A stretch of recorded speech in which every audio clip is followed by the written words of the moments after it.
Hello and welcome to this tutorial. Today's topic is very interesting. In this video, we will be covering the basics of two tools which are Putty and SSH. These tools are mostly used for remote connection to a system. You will understand this concept better once we move forward with the tutorial. For this tutorial, you will be needing a Windows system and a Kali Linux system. My base operating system is Windows system and I have my Kali Linux system installed on a virtual box. We will be going over the basics of both the tools in this video.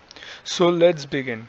We'll cover how to download Putty on your Windows machine and also how to log into a remote system via Putty using SSH. So I have my Kali Linux installed on a virtual box which runs an open SSH server on it. So I'll log on to the Kali system using my Windows operating system using Putty. First, let's start with the installation of Putty. Open your favorite browser and type in Putty and search. So once you search Putty, you will the first site, that is putty.org, open it, and as you can see it shows the option download Putty. So we click here and we want to install a Windows installer. So depending upon your system configuration, whether it is 32-bit or 64-bit, install the file accordingly. Once you install the file, click on next and complete the installation. Once it is installed, a window will appear like this. Now we'll try to connect to a remote server on Kali system. For that we need to configure SSH server on Kali system. We can check whether SSH is running or not by using the command called service -- status all, and it will display a list of services that are running on your system.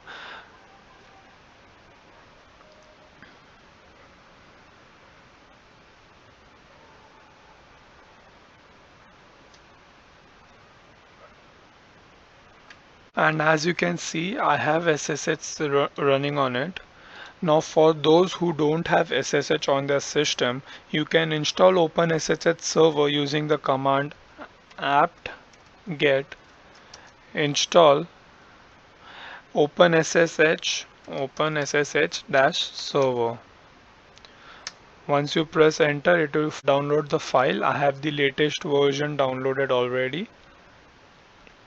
Once installed, we can start the SSH service using the command service SSH start.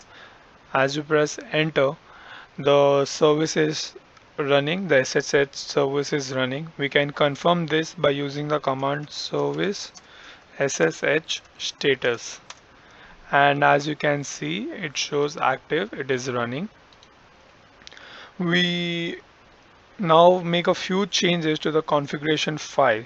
So go to the etc SSH directory. So the command is cd/etc/ssh, and if you list the files, so we are interested in modifying the SSH deconfig file. So we'll open it using an editor. So either you can use mousepad or nano.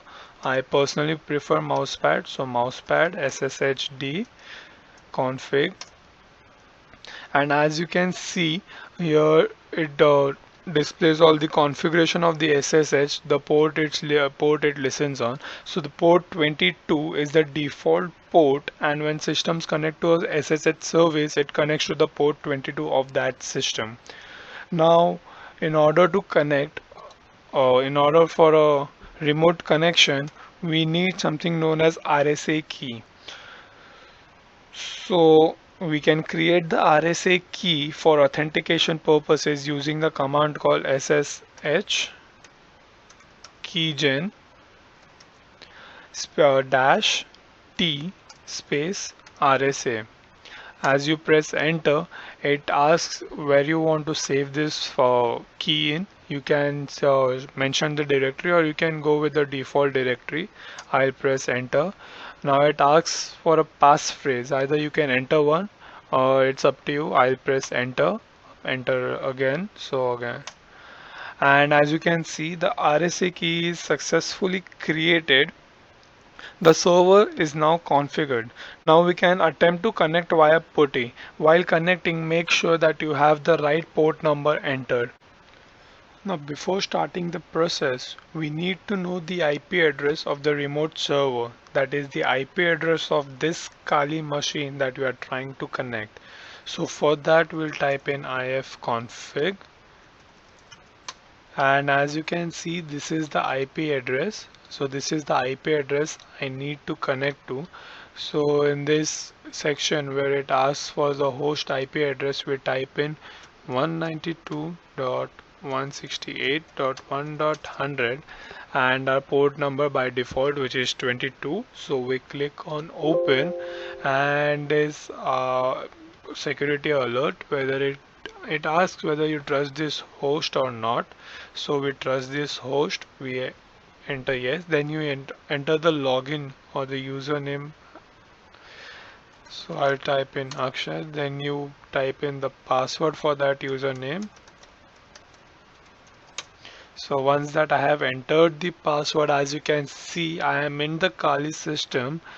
Now one thing you'll notice is that you're not going to get a graphical interface with this system, but since you know the Kali commands, you can traverse the files using those commands. So just for proof of concept that I am in my Kali machine, I'll show you the files.